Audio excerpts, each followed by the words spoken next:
चलिए, इस वक्त की बड़ी खबर, हंगामे के बाद लोकसभा की कार्यवाही स्थगित हो गई है।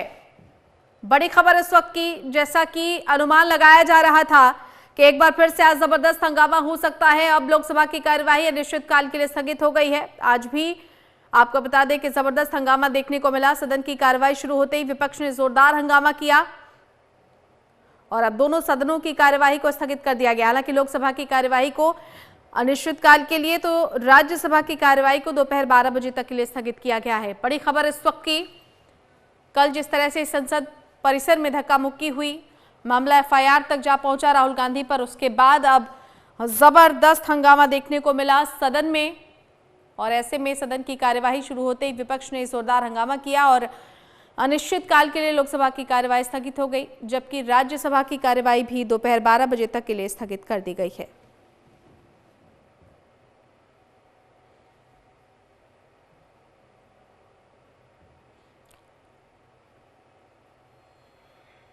संवाददाता प्रोक्ष चौधरी हमारे साथ जुड़ गए हैं। प्रोक्ष, जैसा कि अनुमान लगाया जा रहा था, आशंका थी कि आज की कार्यवाही शायद ना चल पाए और जबरदस्त हंगामा देखने को मिला है और वही हुआ।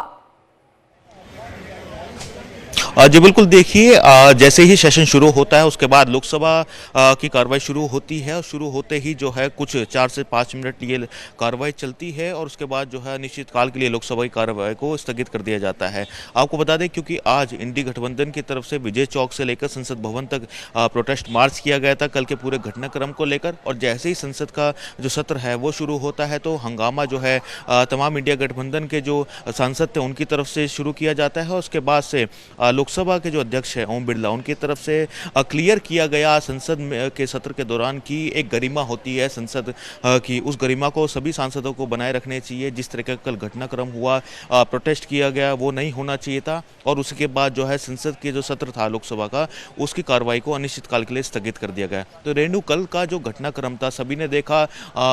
भीमराव अम्बेडकर के ऊपर जो है जो अमित शाह की तरफ से राज्यसभा में जब स्पीच दी जा रही थी, उसके बाद से जो है पूरा प्रोटेस्ट शुरू होता है।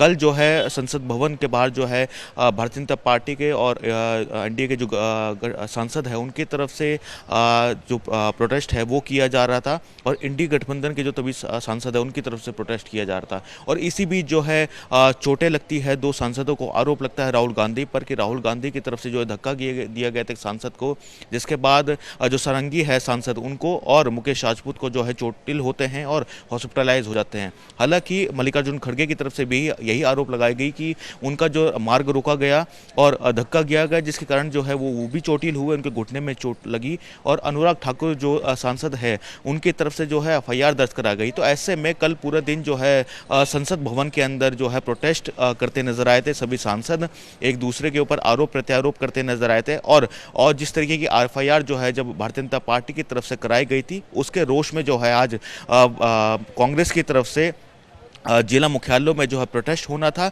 और उसी को लेकर आज विजय चौक से संसद भवन तक ये प्रोटेस्ट किया गया सभी इंडी गठबंधन के सांसदों की तरफ से। और उनकी तरफ से यही कहा गया कि झूठ की राजनीति जो है वो भारतीय जनता फैलाती आई और फैलाती रही है। इसी कारण से जो है इस तरीके की एफआईआर दर्ज की गई है, लेकिन वो एफआईआर से डरते नहीं है। चाहे कितनी एफआईआर जो है उनके राहुल गांधी के ऊपर करवा दी जाए, लेकिन उससे वो डरते नहीं है। तो इसी को लेकर जब संसद भवन में पहुंचते हैं और सत्र की कार्रवाई शुरू होती है, तो जो भी सभी सांसदों इंडी गठबंधन की तरफ से जो है सभी सांसदों की तरफ से शोर मचाना शुरू कर देते हैं, प्रोटेस्ट जो करना शुरू कर देते हैं, जिसके बाद जो है सदन की कार्रवाई को अनिश्चितकाल के लिए स्थगित कर दिया जाता है।